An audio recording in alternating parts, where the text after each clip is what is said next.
Hello students, I hope you are enjoying your holiday.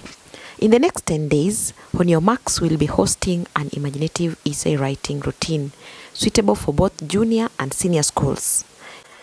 If you need the On Your Marks interactive workbook for imaginative compositions prior to the lessons, kindly contact us on 0724 09 44 72. 10 days, 10 lessons, 10 essay samples. Consider this your first lesson and I will be giving you an overview of the 10 lesson routine. I am your host teacher, Simiyu LV. You are already aware that imaginative essays entail you choosing between writing a story and an expository essay.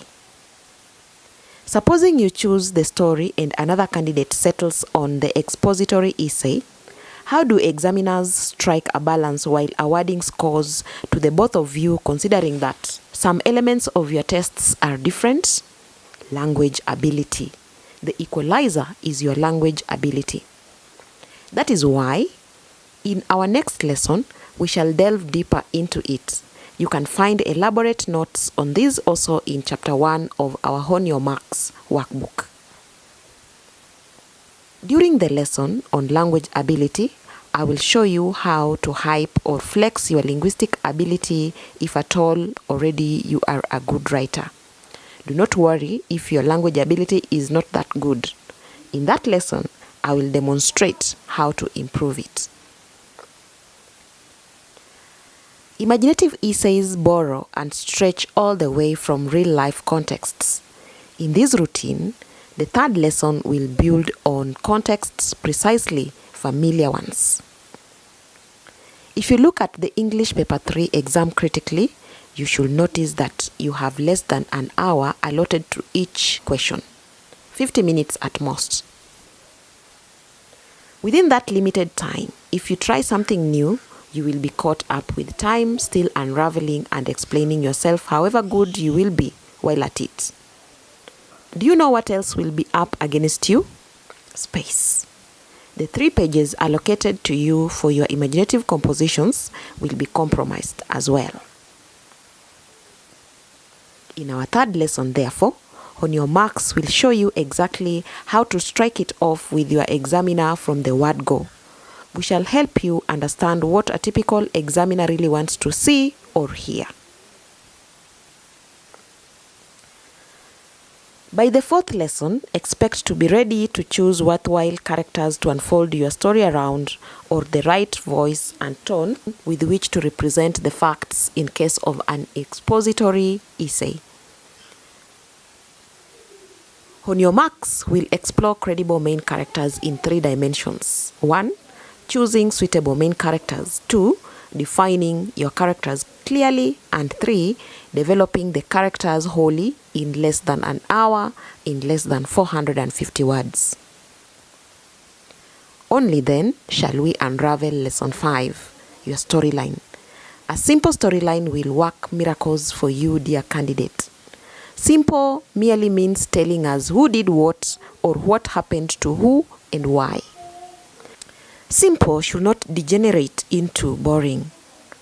On Your Marks, we'll be giving you solid reasons why we would like you to avoid some storylines. Not only to avoid being boring, but also being ridiculous and inaccurate as well. So how does your simple storyline earn and sustain the examiner's interest? This On Your Marks routine will guide you in the next lesson. Every examiner looks out for an interesting essay. While assessing the pile of imaginative compositions hitting their lockers, they have already reserved 20/20 for simple storylines that are narrated best. You will be able to explore how to twist your essays in such a way that the examiner cannot wait to read further. You have no idea how far a twist can propagate your essay. It can provide a platform to connect emotionally with the examiner. Once you are provoking emotions in the examiners, you have unlocked the possibility of a 20 out of 20. Now, we have our familiar context, credible characters, and a good storyline. We know very well areas that we shall enhance in our story. What next? The pen can meet the paper. Imagine that a love that is elusive but you have been chasing incessantly for some time now gives in finally. What do you wear on your first date? Forget about that. You are small kids. The exam you have been preparing for heavily using our On Your Marks workbooks is now here. KCSE English Paper 3. What is the first thing you will write aside from your name and other nitty-gritties? Well, in lesson 7, we handle that. The first paragraph. On Your Marks will help you choose a superb introduction. Your first few sentences should knock the examiner off their feet in one clean sweep. Stay locked for that lesson. It will not be the real deal, but an assurance that the best is yet to come. If the first paragraph is this important, it follows suit that the last paragraph is equally very, very significant. By then, if your true personality has come out in your writing, you are a 20 out of 20. While lesson 6 will ask you to almost draw the tears of the examiner, be it with profound excitement or deep sorrow, lesson 8 wants you to still tap on those emotions by communicating your whole self.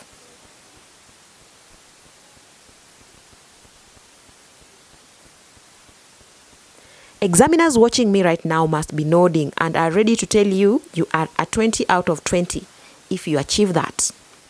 It means your essay carries a moral lesson. You see how we derive a moral lesson from an oral narrative? If we can imply that from your essay, you are destined for an A+. Shall we now talk about lesson 9? Finally, we have arrived on style. You must recognize that language use and style are inseparable. Style enables us understand you as a writer above the script. It distinguishes you from the rest. Did I say you are a distinguished writer if your style sets you apart from the rest? Yes. While at it, you do not need a long list of styles. That is why On Your Marks in chapter 8, but lesson 9 explores 4 styles only: flashback, suspense, vivid description, and dialogue. Lesson 9 will also help you settle on a perfect combo. We do not plan to limit your stylistic devices at all. Just make them count. Consider the last lesson a bonus. Lesson 10 will address the physical outlook of your essay. Before an examiner even reads your essay, can they already tell while looking at your script that you are an A+? What are some of the strategies that can help you achieve that A+ look? Stay tuned and watch out for the 10th lesson. Let me see if you will not want our interactive workbook thereafter. Remember, the number to call is 0724 09 44 72 and we will deliver via bus courier anywhere. The next section of this lesson explains our objectives in this 10-lesson routine. What is the end game? The On Your Marks imaginative essays writing routine tours the mind of the examiner, then puts together a superb way of blowing it. So I can outrightly say that the 10 lessons I am giving have an objective that you too, the candidate, wants or rather needs to meet. By the end of the 10 lessons, you, the candidate, should be able to write a captivating imaginative composition in not more than 450 words in just 40 minutes. In the lessons, On Your Marks is keen to ensure that your expectations are met before we delve deeply into what the examiner wants. That leads us to the elephant in the room. What does the NEC examiner want from you?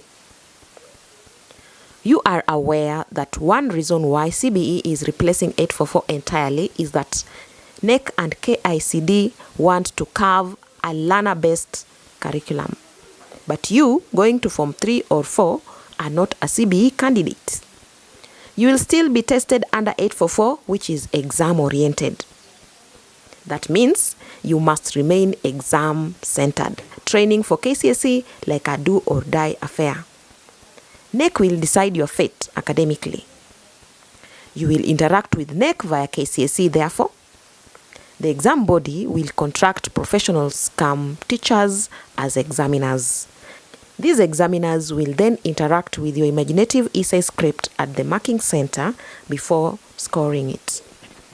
Will I be totally out of order to ask you to give the examiners what they want?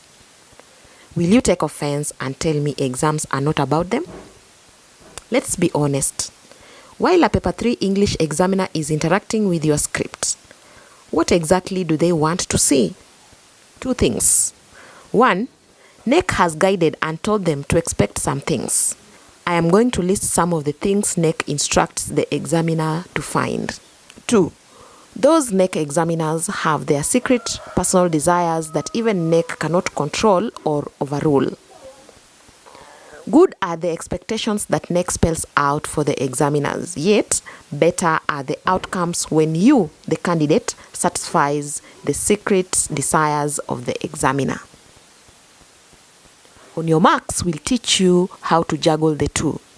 We know too well what NEC wants, and so on behalf of NEC, the examiner will be looking for, number one, a relevant essay. If not, there will be an automatic deduction of up to 4 marks. Number two, a story that begins or ends as stipulated by the question. If not, there will be an automatic deduction of 2 marks. Number three, NEC wants to see 3 pages of an imaginative essay. If more than that, there will be an automatic deduction of 2 marks. And lastly, number 4, among others, NEC wants an essay that upholds morality. If not, there will be an automatic deduction of 4 marks. Well, that is what NEC wants from you. But what does a typical examiner secretly wish for? Same things, but in a very, very straightforward manner and tinged with some sort of, for lack of a better term, human weakness. Inwardly, as an examiner, I desire a short composition. I desire visibly well-punctuated work. I am wishing for clear, legible handwriting. I want to see clear, cohesive paragraphs. At a glance, I want to see some sense of style. As you can see, some of my desires are human weakness elements, and clearly, I want an easy time with your script.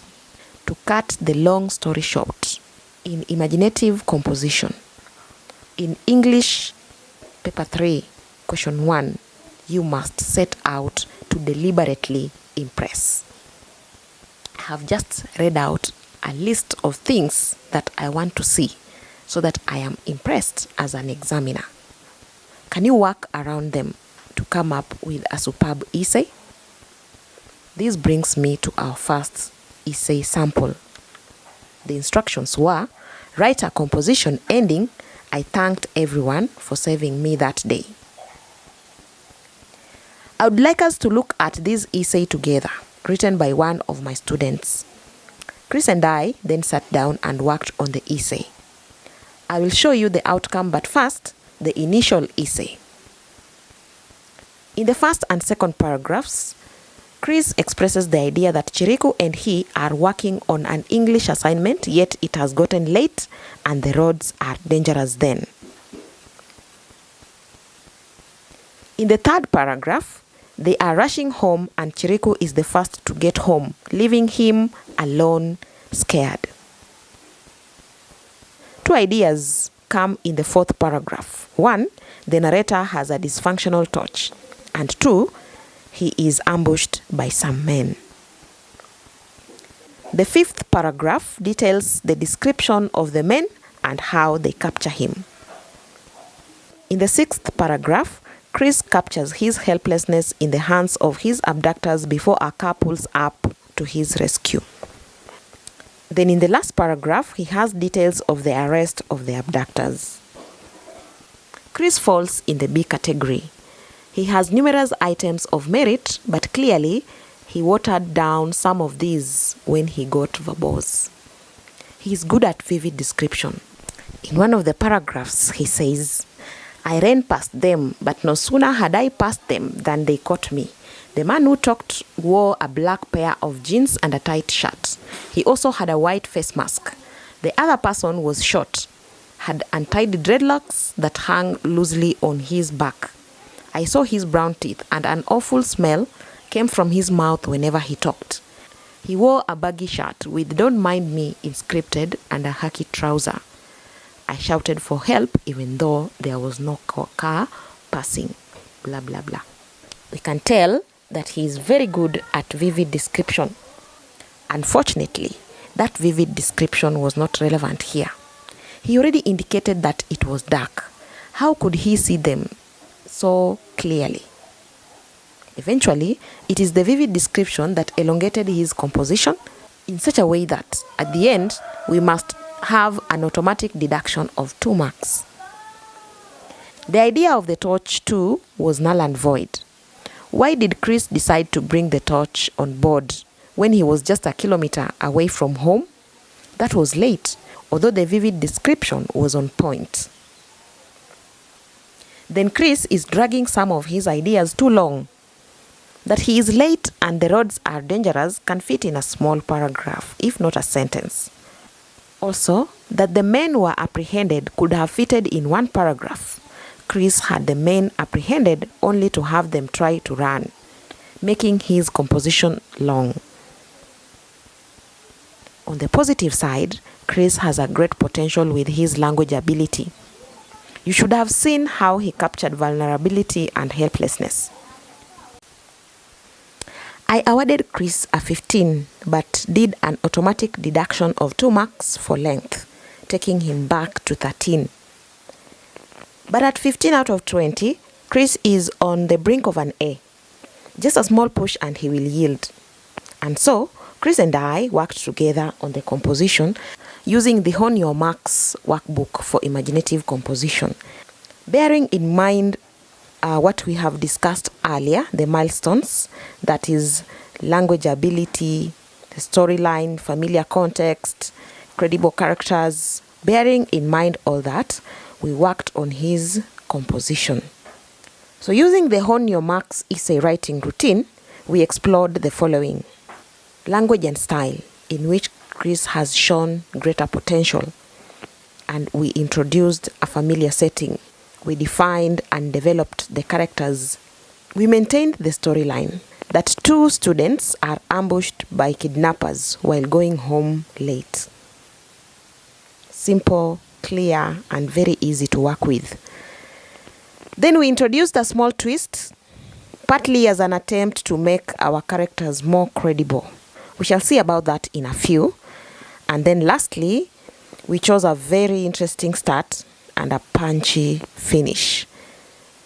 So what does our new A+ essay look like? Let me read with you. I typed it so that you can follow better, but the handwritten version is just 2 pages, neat and legible. Remember, we said that our Hone Your Marks workbooks are configured in such a way that we have the neck specifications for spacing and font in mind. "Stop right there, young ladies," a deep voice reverberated in the darkness, scaring us out of our wits. Instinctively, Chiriku and I spun around and broke into a run, but 2 quick steps later, I bumped into a gigantic silhouette. Chiriku tripped and fell. A third man grabbed her. The men held us carelessly, like a stepfather on the brink of throwing out an illegitimate child. Not so fast. The rumble closed in, and there quickly fell Chiriku and I in the claws of perverts. Chiriku and I had overstayed in school to complete a mathematics task. The teacher would skin us alive if we did not by the end of that day. The thought of our compromised safety on the roads gnawed my conscience, but what could we do? We were between a rock and a hard place. We had hit the road running, only stopping to catch our breath by walking briskly. The time was 8:30. Darkness had swallowed the day, and there was eerie silence in the gloomy, sinister atmosphere. We were already beginning to heave with relief upon reaching Konambaya, for that meant home was just a kilometer ahead. Konambaya was a black spot. Most kajakings happened here. But Chiriku and I had no car. Only our lives were precious, and we had no idea evil people could come after us for that. They had sprung from the shadows cast by objects illuminated by the solar-powered streetlights. Big girls like you have given us immense pleasure. The thunderous voice brought me back to reality. What were we going to do? We kicked our legs viciously as the men carried us away. A speedy car was approaching. We succumbed to our fate when it stopped an inch from the abductors. Where would they take us? Step away from those children and put your hands where I can see them. A nicer and firm voice of a woman had come to our rescue. Several policemen hopped out of the car and made for the ill-mannered men who had lost their tongues, having not known what had hit them. The police had been on their trail, as they had been linked to the numerous rape cases that were being reported around Konambaya. As we rode in the police van home, I thanked everyone for saving me. Look at that nice, simple composition. What steps did we take in order to arrive at that? In order to shrink what Chris had in mind without watering down the best parts that he brought out. So we shall look at language ability in one of the paragraphs. Let's take the first. If it were in a marking center at NEC, how would have the examiners treated that first paragraph? Stop right there, young ladies. A deep voice reverberated in the darkness, scaring us out of our wits. There's good use of direct address. There are items of merit like good vocabulary at the word reverberated. Then good use of idiomatic expression at scaring us out of our wits. But the whole sentence is clean and sounds quite nice. So there will be a margin tick. There's a tick on the margin to show that we are meriting the entire sentence.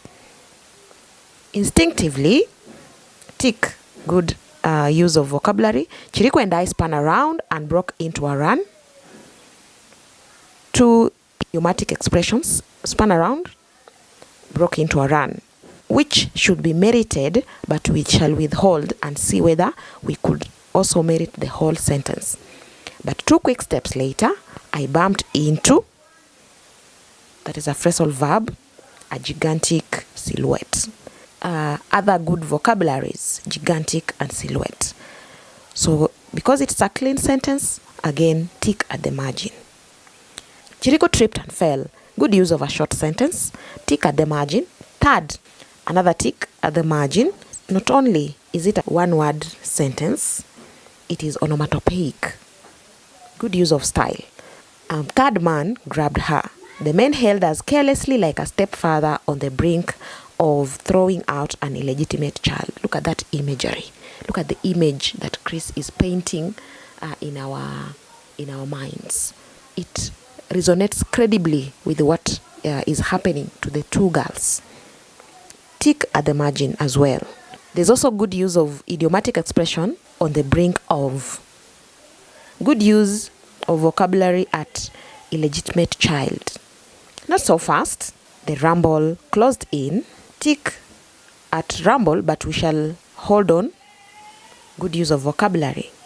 Close in. Good use of a phrasal verb, which means come closer.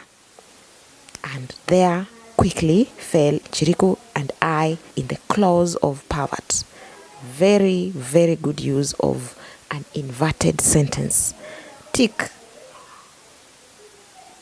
Eventually, such a good paragraph is merited at the margin as a whole.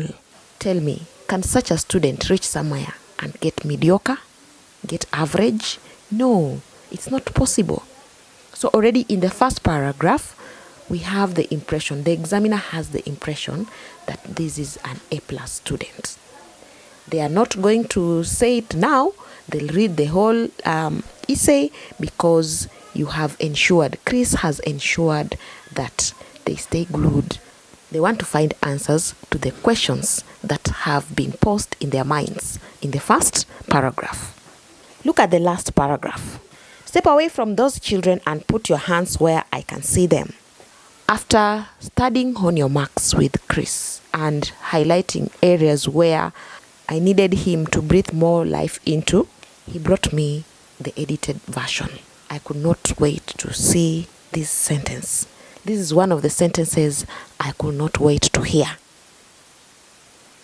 A nicer and firm voice of a woman had come to our rescue. See, I'm already feeling appeased as the examiner. Several policemen hopped out of the car and made for the ill-mannered men who had lost their tongues, having not known what had hit them. A long sentence that explains everything. Where now you have to use long sentences and explain yourself because your time is running out, your space is equally running out. So tick at the margin for that long expression that is clean, full of good expressions like idiomatic expressions as well as good vocabulary. The police had been on their trail as they had been linked to the numerous rape cases that were being reported around Konambaya. Another long sentence. We are explaining ourselves. See how now long sentences come in handy? As we rode in the police van, I thanked everyone for saving me. The moral comes out that these children have been saved by policemen and they are thankful for that matter. We also learn that if you become a pervert, you will rot in jail. On your marks will tell you that with merit ticks, the more the merrier. And did you notice the vivid description in the rest of the essay? Did you even see a flashback? I also noticed very good use of direct address thereafter in the first paragraph. I mean, step away from the children and put your hands where I can see them. Needed to come out in direct speech. Imagine without using quotation, how would that sound? It would be very lame. So that is on language and style. That is how an A+ composition might sound like. Then on to the second item, which is familiar context. Let's look at the familiar setting we explored with Chris aside from the school and road setups. What comes to your mind as a Kenyan when you hear a place named Konambaya? Certainly, the name could suggest the kind of place we are talking about. In this case, this place could have security issues. And we've just heard in the composition that most carjackings happened there. You also know the Mwalimu wa Maths hapa ni wapi chronicles. Kenyans believe that maths teachers are fiercest. It is just a stereotype. But once you use it, you save yourself a lot of explaining. The examiner understands you very fast when you say that you had to accomplish a maths assignment. In between the lines, it reads like the maths teacher is fierce. Maths teachers are always fierce. That's a stereotype, like I've said. Let's take a look at the characterization. The narrator is termed a young lady initially by the abductors. That's what the abductors are seeing these children like. They are perverts, you know. They are seeing women out of small children. The perverts then refer to them as big girls. Rapists see small girls as women who can potentially indulge in sexual activities with them, and God forbid. The policeman is the one who unravels to us that indeed whoever we are talking about are just children. As a matter of fact, we knew they were school going, but the police reveal that they are way younger. And that brings us to the twist. They are girls. Small girls in the dark alone. That is catastrophic. I don't mean boys aren't vulnerable. Girls are a bit more helpless in such a situation, leading us to the idea that the girls were on the verge of being raped. That is the twist I was talking about. We created a more vulnerable victim of a near rape situation, which we could not have achieved or pulled off well if we maintained our initial characters. We eventually developed our characters fully. In Chris' initial composition, he left us not even sure whether we are dealing with boys or we are dealing with girls. The suspense in the first paragraph is enough to glue the examiner to the essay. It also charges at the examiner's conscience. A heinous crime against humanity is just about to be registered. Who wouldn't want to wait for the part where those criminals are apprehended? I hope that gives you enough reason to follow us and like our content. That is how we intend to do it at On Your Marks. We want to punish perverts and reward good deeds. If you want a copy of our workbook, 0724094472 is the number to call. There are numerous sample essays in there, not for you to copy, but to build yours around. There are paragraphs walking the talk bit by bit, inspiring you to grow. Grab a copy of On Your Marks and start studying English Paper 3 the honest way. I have been your host teacher, Simiu LV. I hope to see you in the next lesson as we roll the first item, that is language ability.